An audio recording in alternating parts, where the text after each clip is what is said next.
ఈ క్రిస్మస్ సందర్భంగా కొన్ని మాటలను మనం తెలుసుకుందాం అన్నమాట.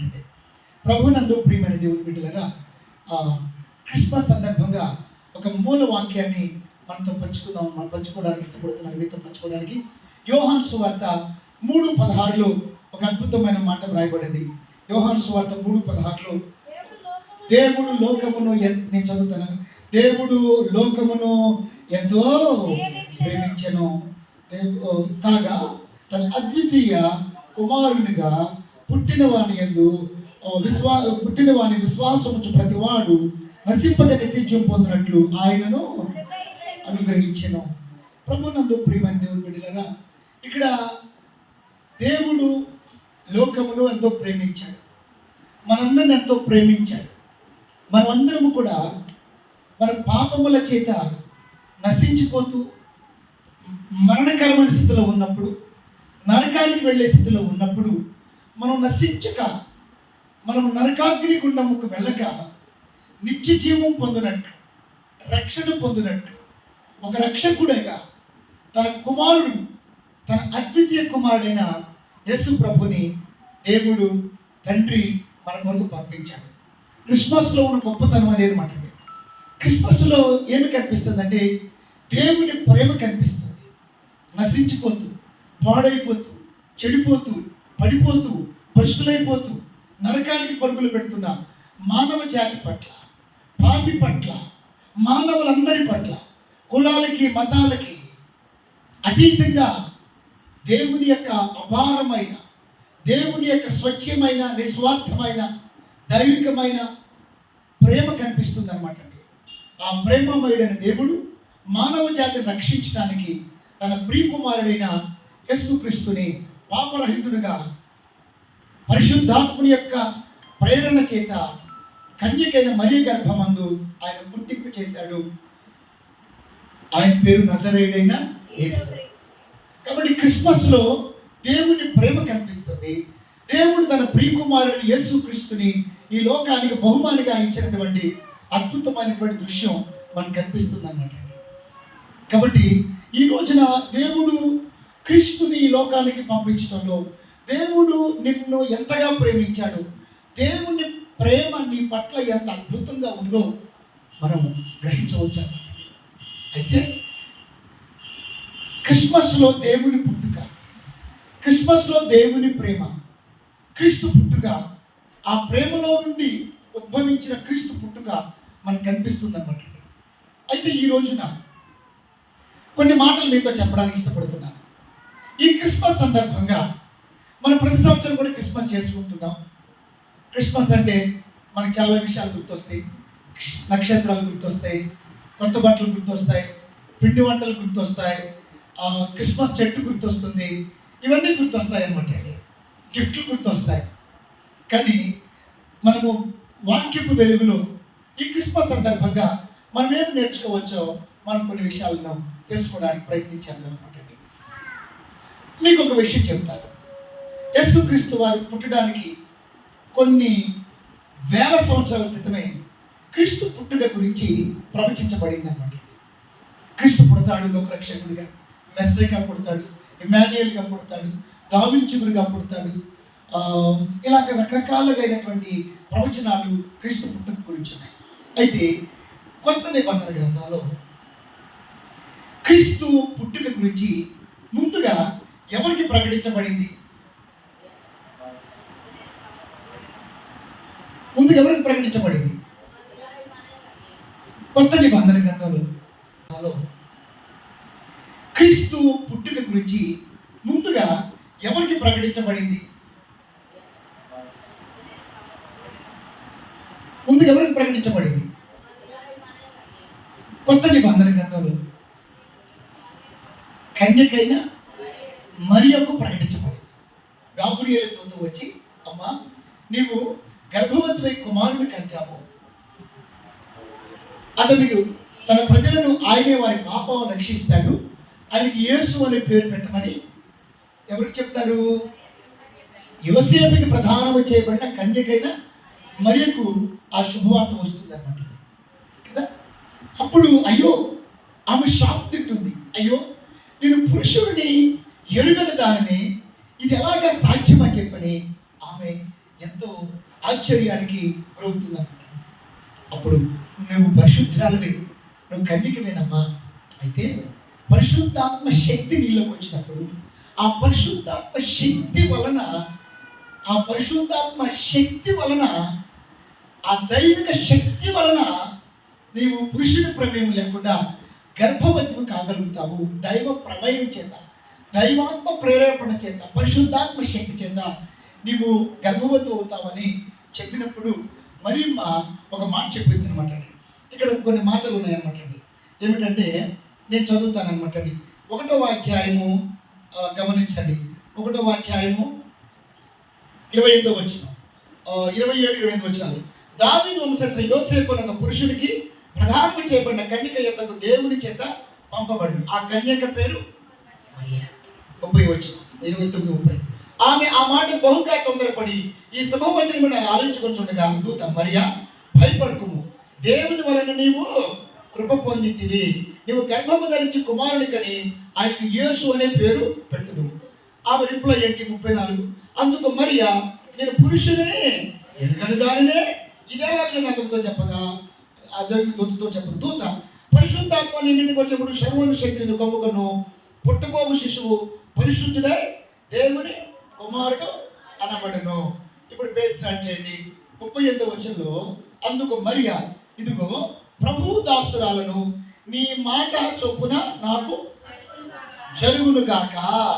ఇప్పుడు గమనించండి, ఇక్కడ మరియకు యేసుక్రీస్తు జన్మిస్తాడనేటువంటి వార్త సంతోషం కలిగించిందా? అది బాధ కలిగించే వార్త? ప్రాక్టికల్గా చెప్పండి, ఏ వార్త అది? బాధ కలిగించే వార్త, నష్టం కలిగించే వార్త, అవమానకరమైన వార్త, నిందతో కూడిన వార్త, సంబంధం చెడిపోయే వార్త, అందరూ ఆమె ప్రవర్తనను అనుమానించే వార్త. కానీ దేవదూత చెప్పిన మాట ఆమె విశ్వసించి ఒకే ఒక మాట అన్నది అన్నమాట. ఏమన్నదండి? నీ మాట చొప్పున జరుగునుగాక. అంటే క్రీస్తు జన్మించడానికి, క్రీస్తుకి నా జీవితంలో క్రీస్తు జన్మించడానికి, నా గర్భమందు జన్మించడానికి ఎంత అవమానమైనా, ఎంత శ్రమ అయినా, ఎంత నిందైనా పడడానికి నేను రెడీ, సిద్ధంగా ఉన్నాను అని ఏం చేసింది? దైవ చిత్తానికి ఆమె తనను తాను ఏం చేసుకుని చెప్పండి, సమర్పించుకుంది. దేవునికి స్తోత్రం చెప్పాలి గట్టిగా, హల్లెలూయా. కాబట్టి క్రిస్మస్ అంటే ఏమి చెప్పండి? సమర్పణ. మొదటి మాట వచ్చింది. క్రిస్మస్ అంటే చెప్పండి, సమర్పణ ఉండాలి మనకి. ఒక యవనస్తురాలు, ఒక పరిశుద్ధురాలు ఏ స్థితి కొరకైనా నేను ప్రభుకి సమర్పించుకుంటాను.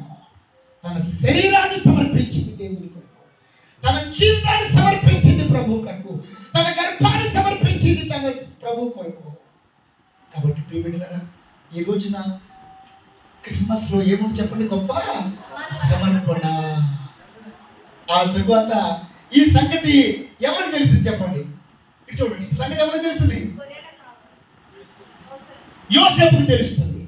అప్పుడు యోసేపు ఏమనుకున్నాడు?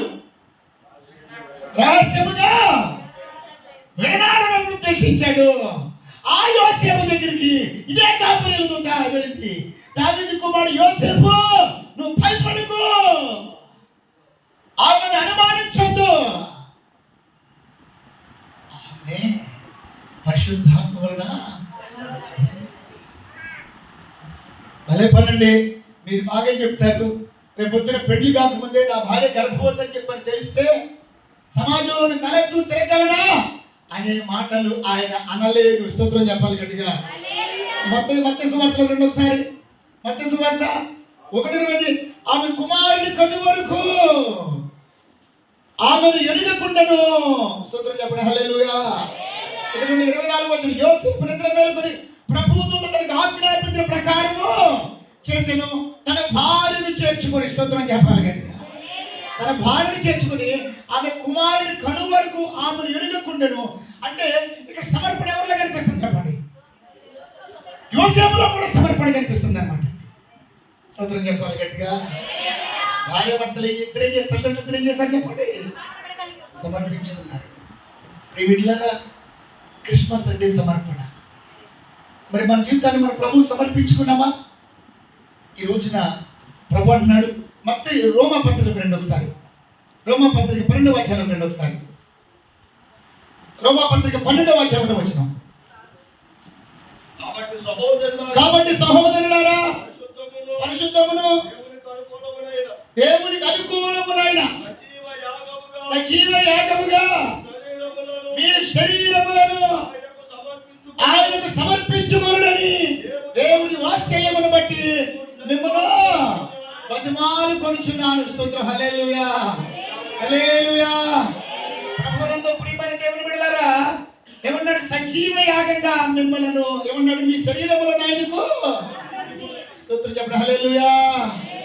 మరి సమర్పణ చేయము ప్రభువునకు అనే పాట సందాపుడు పాడుతున్నామా? రోజు మన జీవితంలో కలిగి ఉన్నామా? కాబట్టి క్రిస్మస్ అంటే చెప్పండి, క్రిస్మస్ అంటే చెప్పాలి. వారు తమ శరీరాలను, తమ జీవితాలను ఏం చేశారు? ప్రభు కొరకు సమర్పించారు. మనం కూడా ప్రభు కొరకు మన శరీరాలను, మన జీవితాలను సమర్పించే వారముగా ఉందుముగాక. హల్లెలూయా. ఏం నువ్వు సమర్పించుకున్నావు? ఈరోజు మీరందరూ ప్రభుకు సమర్పణ కలిగి జీవితం జీవిస్తున్నారు. ఓకే, సమర్పణ అనేది చాలా చాలా ముఖ్యం. సజీవ యాగముగా ఎప్పుడంట? హల్లెలూయా. వీటి యందు నాకు సంతోషం లేదు. సంవత్సరం రాకమునిపే, సూర్య చంద్రక్షణ చీకటి కమ్మకమునిపే, వాన వర్షం మబ్బులు రాకమునిపే, యవన దినముల యందే, బాల దినముల యందే ఏం చేయాలి? మనము సమర్పణ కలిగి జీవించుదుముగాక. హల్లెలూయా. మరి ఇప్పుడు చెప్పండి, 2వ అధ్యాయం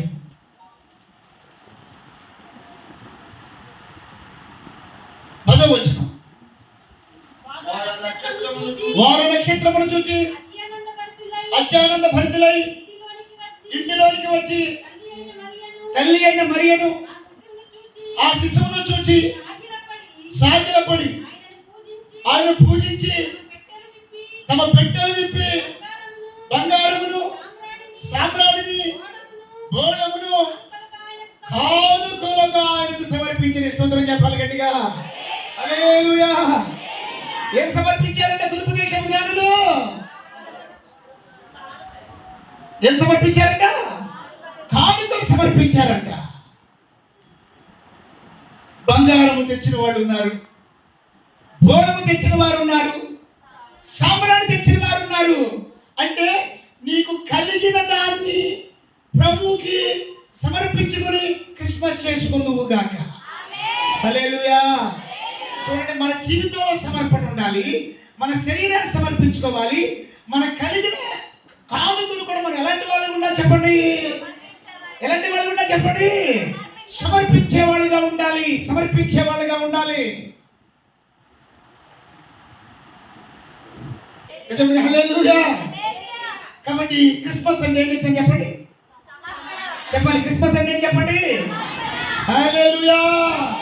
సో క్రిస్మస్ అంటే సమర్పణ. ఉన్నదంతా సంగనపదలు సమర్పించుకుంటాం వెళ్ళి మనం. స్తోత్రం చెప్పాలి. హల్లెలూయా. క్రిస్మస్ అంటే ఏం చెప్పండి? క్రిస్మస్ అంటే సమర్పణ. హల్లెలూయా. ఒకసారి ఇందులోకి రండి త్వరగా, 2వ కొరింథీలోకి రండి త్వరగా. 2వ కొరింథీ 5:19. 2వ కొరింథీ 5:19.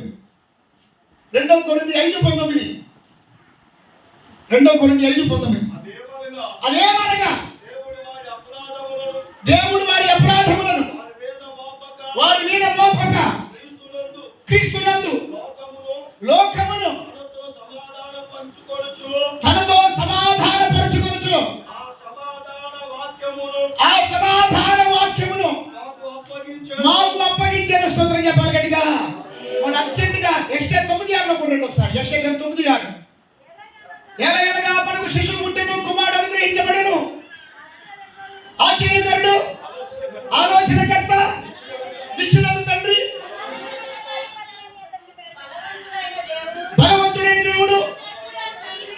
చదివినట్లేదు మాట్లాడుతున్నట్టు మనందరం కలిసి ఒకటి చదవండి. నిత్యుడగు తండ్రి సమాధానకర్త యగు ఆయన ఎవరంటే ఆయన ఎవరు చెప్పండి. ఇప్పుడు ఇంతగా దేవుడు రాజు ఉంది. దేవుడు ఏం చేశాడంటే లోకముని తనతో స్తోత్రం చెప్పాలి గట్టిగా. అంటే యేసు ప్రభు ఎలా వచ్చాడు? సమాధాన కారకుడిగా వచ్చాడు. స్తోత్రం చెప్పాలి గట్టిగా. అంటే క్రిస్మస్ అంటే ఏంటి? స్తోత్రం చెప్పాలి గట్టిగా. లోకులు పాపుల మనందరం కూడా తండ్రి అయిన దేవునితో సమాధానం పొందుదుముగాక అనే సంవత్సరం అంతా మాట్లాడుకోకుండా గొడవలతో ఉన్న వాళ్ళైనా కూడా క్రిస్మస్ అప్పుడు అసలు చేసుకుని మాట్లాడుకోవడానికి పంపించండి. అసలు ఎవరు వద్దారు? స్తోత్రం చెప్పాలి గట్టిగా. అసలు కాబట్టి గజ్జిగాలు పంపించండి. పండగ కూడా బిర్యానీ పంపించండి. మీరే మొక్కలు తినుకోకుండా స్తోత్రం చెప్పాలి గట్టిగా. క్రిస్మస్ ఏంటని చెప్పండి. స్తోత్రం చెప్పాలి గట్టిగా. క్రిస్మస్ లో ఏముంది తప్ప సమాధానము. హల్లెలూయా. ఒకటి క్రిస్మస్ అంటే ఏం చెప్పాను చెప్పండి. మొదటిదండి. రెండవది హల్లెలూయా. నాలుగవది ఏంటో చూద్దామా? మూడోది ఏంటో చూద్దామా? ఒకసారి ఇక్కడ రండి. ఎక్కడికి? లూకా సువార్తలోకి రండి ఒకసారి. లూకా సువార్త. మీకు ఒక విషయం చెప్తాను ఇప్పుడు. హలో, కొత్త నిబంధనలో మరి పాత నిబంధనలో యేసుక్రీస్తు గురించి యేసుక్రీస్తు అసలు వాట్ ఈస్ గాస్పెల్? సువార్త అంటే చెప్పండి.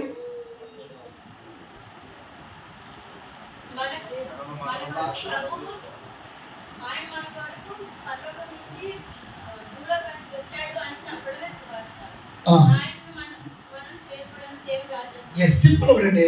Gospel is Jesus. స్తోత్రం చెప్పాలి గట్టిగా. Gospel is Jesus. స్తోత్రం చెప్పాలి గట్టిగా.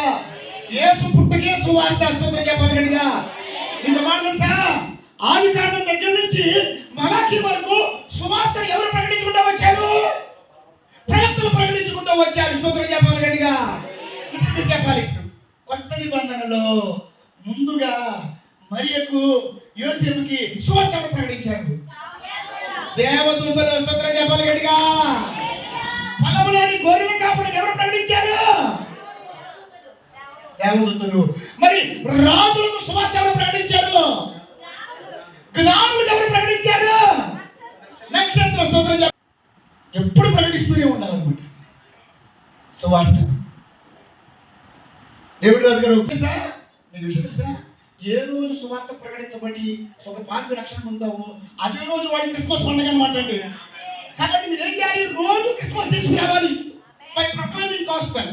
సువార్త ప్రకటించడం ద్వారా ప్రతిరోజు ఊరంతా పండుగ చేసే బాధ్యత మీదేనమాట. స్తోత్రం చెప్పండి.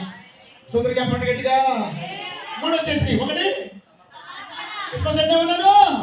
సమర్పణ. 2 క్రిస్మస్ అంటే ఏమన్నాను? 3 క్రిస్మస్ అంటే ఏమన్నాను? ఏమా? సువార్త. హల్లెలూయా. 4వ గంటలోకి రండి త్వరగా. 4వ గంటలోకి ఎక్కడికి వస్తారు మీరు? ఆయన మనిషి కుమారుడిగా కనపడుతున్నాడు. ఎలా కనపడుతున్నాడు చెప్పండి? ఆయన మనిషి కుమారుడిగా కనపడుతున్నాడు. మత్తయి సువార్త 20 యేసు ప్రభు ఎలా కనపడుతున్నాడు? ఓకే. మార్కు సువార్త 1:1 యేసు ప్రభు ఎలా కనపడుతున్నాడు? మీరే చెప్పాలి. చదివి నాకు.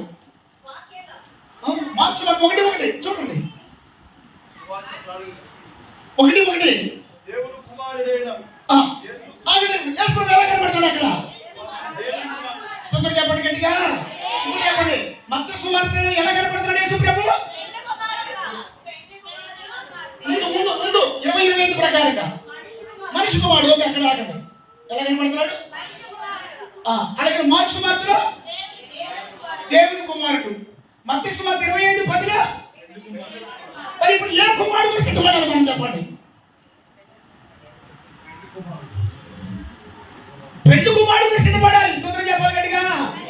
మనిషి కుమారుడు వరకు దేవుని కుమారుడు వరకు సిద్ధపడింది రాకడా అన్నారు. మొదటి రాకడా. స్తోత్రం చెప్పాలి గట్టిగా. హల్లెలూయా. మరి ఇప్పుడు ఏ రాకడ సిద్ధపడుతున్నాం మనం? ఏ కుమారుడి కోసం? స్తోత్రం చెప్పాలి గట్టిగా. మరి ఎవరి కోసం సిద్ధపడాలి ఇప్పుడు మనం? స్తోత్రం చెప్పాలి గట్టిగా. ఇంకా మనిషి కుమారుడి కొరకు అమ్మో యేసు రాబోతున్నాడు. స్తోత్రం చెప్పాలి గట్టిగా. హల్లెలూయా, హల్లెలూయా. అలాగే రక్షకుడు రక్షణకు సిద్ధపడాలి. స్తోత్రం చెప్పాలి గట్టిగా. రక్షణ పొందకపోతే రక్షణ సిద్ధపడాలి. ఇప్పుడు చెప్పండి, తూర్పు దేశం జ్ఞానులు ఒంటెల మీద ఎడారులలో కానుకలను సిద్ధపరచుకుని ఎంత సిద్ధపడుతూ వచ్చుంటారు చెప్పండి. వాళ్ళు సిద్ధపడుతూ వచ్చారులే చెప్పండి. మీకు మాట చెప్పమంటారా? మరియమ్మ కడుపుని యేసయ్య పుట్టాడంటే ఆమె ఊహ తెలిసినప్పటి నుంచి తను తాను సిద్ధపరచుకుంటుంది యేసయ్య కోసం పవిత్రంగా. స్తోత్రం చెప్పాలి గట్టిగా. This is not preparation. You should prepare for the Christ and the Christ second coming. స్తోత్రం చెప్పాలి గట్టిగా. క్రీస్తుని ఆరాధించడానికి సిద్ధపడాలి. రక్షణ పొందడానికి సిద్ధపడాలి. ఆయన మళ్ళా రాబోతున్నాడు. ఆయన రాకడలో ఎత్తబడ్డానికి సిద్ధపడాలి. ఆయన ముందు నువ్వు పరిశుద్ధంగా నిలబడ్డానికి సిద్ధపడాలి. Christmas is preparation. స్తోత్రం చెప్పాలి గట్టిగా. క్రిస్మస్ అంటే ఏం చెప్పండి? సిద్ధపాటు. స్తోత్రం చెప్పాలి గట్టిగా. మీరు ఎంతమంది రక్షణ పొందారు? మీరు ఎంతమంది ఆరాధనకు వస్తున్నారు? మీరు ఎంతమంది మీరు సిద్ధపడి మీ కుటుంబాన్ని సిద్ధపరిచారు క్రీస్తు కొరకే? పిల్లోడి బట్టలు కొంటావు, వాడికి జీన్స్ ప్యాంట్ కొంటావు, వాడికి బైక్ కొంటావు, వాడి సెల్ ఫోన్ కొంటావు, వాడిని రక్షణ సిద్ధపరిచావు బిడ్డ. క్రిస్మస్ అంటే సిద్ధపడు. హల్లెలూయా. మళ్ళీ చెప్పండి, క్రిస్మస్ అంటే టన్నుండే ఏళ్ళు దోకర డబ్బులు లెక్క పెడతాయి. టన్నుండే క్రిస్మస్ అంటే ఏంటి? క్రిస్మస్ అంటే క్రిస్మస్ అంటే క్రిస్మస్ అంటే ఏంటి చెప్పండి? స్తోత్రం చెప్పాలి గట్టిగా. హల్లెలూయా. ఆ తర్వాత క్రిస్మస్ అంటే ఇప్పుడు చెప్పండి, లూకా 2:14 తొందరగా టైం అయిపోయింది. 2:14 సర్వోన్నతమైన స్థలములలో దేవునికి మహిమ, ఆయనకి ఇష్టమైన మనుషులకు భూమి మీద సమాధానము కలుగునుగా కని దేవుని స్తోత్రము చేయుచుండెను. ఒకసారి గట్టిగా చెప్పండి గట్టిగా. ఇప్పుడు చెప్పండి, క్రిస్మస్ సందర్భంగా దేవుడు ఏం చేస్తున్నారు? స్తోత్రం. క్రిస్మస్ అంటే స్తుతి. స్తోత్రం చెప్పాలి గట్టిగా. ఇదిగో చూసా, క్రిస్మస్ లో 2 మాటలు ఉన్నాయి. Christ plus mass. Christ plus mass. క్రీస్తు మాస్ అంటే ఆరాధన, స్తుతి ఆరాధన. స్తోత్రం చెప్పాలి గట్టిగా. హల్లెలూయా. ఈ క్రిస్మస్ సందర్భంగా ప్రతి ఇంట్లో స్తోత్ర గీతాలు వినబడును గాక. క్రిస్మస్ సందర్భంగా ప్రతి ఇంట్లో స్తుతులు పెట్టుకోండి, సువార్తను ప్రకటించండి, క్రీస్తును ప్రకటించండి. హల్లెలూయా. క్రిస్మస్ లో ఏముంది? స్తుతి ఉంది. హల్లెలూయా. నువ్వు హ్యాపీ క్రిస్మస్ అన్నావంటే యేసు ప్రభు స్తోత్రం అని చెప్తున్నట్టేనమాట. చెప్పండి, క్రిస్మస్ అనండి. నేనేమనుకున్నాను?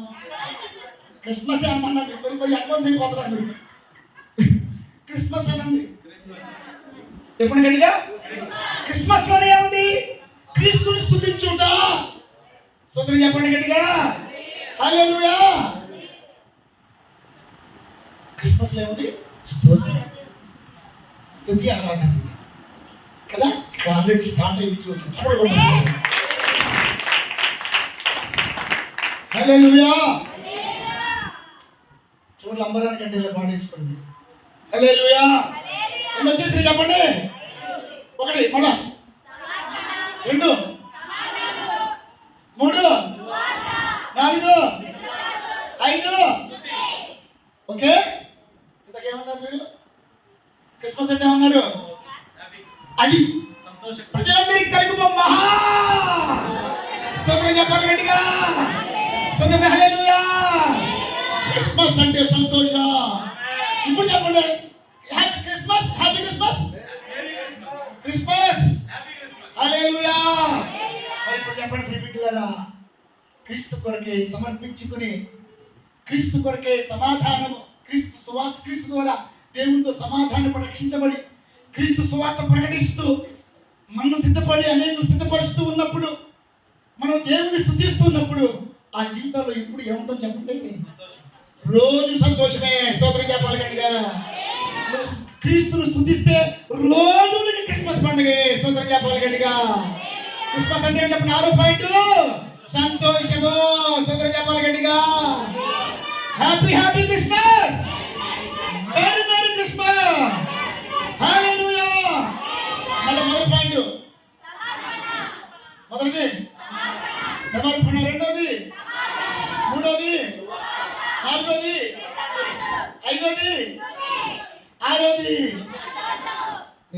సంతోషంగా క్రీస్తులు ఆనందించడం కాక.